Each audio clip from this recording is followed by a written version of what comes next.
Hello दोस्तों, नमस्ते, प्रणाम। आप लोग कैसे हैं? मेरे यूट्यूब चैनल में आप लोग का स्वागत करती हूँ।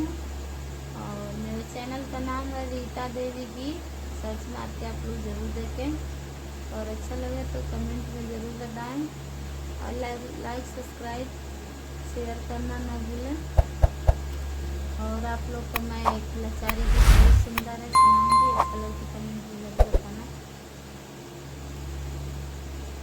मरुतवा तरका कुआना भरन के गगरी, मरुतवा तरका कुआना भरन के गगरी, भरन के गगरी हो भरन के गगरी। ओइजन ससुर सुबेदारवा बजावे बांसुरी, ओइजन ससुर सुबेदारवा बजावे बांसुरी, बजावे बांसुरी हो बजावे बांसुरी। खिंच के मारले घूर देलिया फूटेले गगरी, खिंच के मारले घूर देलिया फूटेले गगरी, फूटेले गगरी हो फूटेले गगरी। गरवा सासू पूछेली बउआ कैसे बिगड़ी, गरवा सासू पूछेली बउआ कैसे बिगड़ी। बिगड़ी त बिगड़ी ससु हमार बिगड़ी, बिगड़ी त बिगड़ी ससु हमार बिगड़ी। रौरी पुताया लबेलावा काका बिगड़ी, रौरी पुताया लबेलावा काका बिगड़ी। मरुतवा तरका कुआना भरन के गगरी, मरुतवा तरके कुआना भरन के गगरी।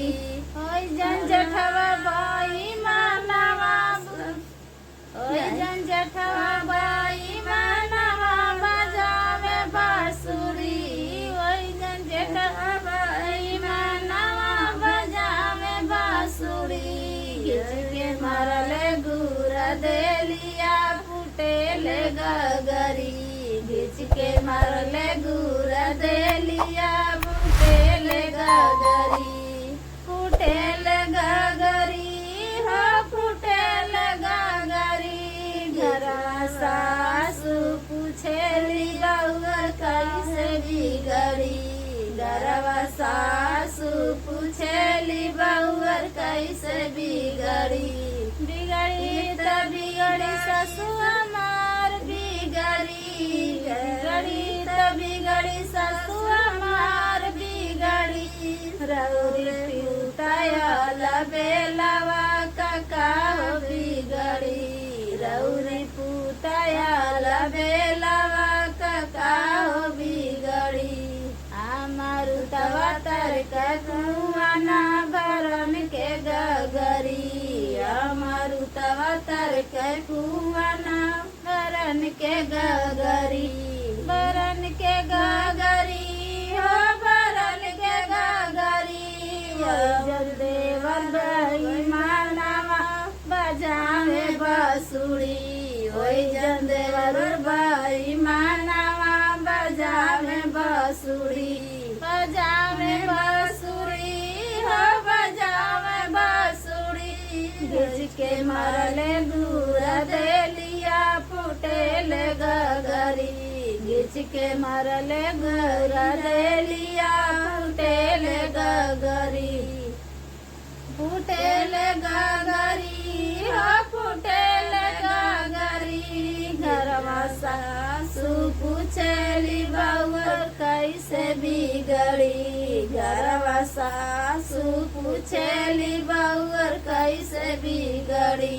बिगड़ी त बिगड़ी ससु हमार बिगड़ी, बिगड़ी त बिगड़ी ससु हमार बिगड़ी।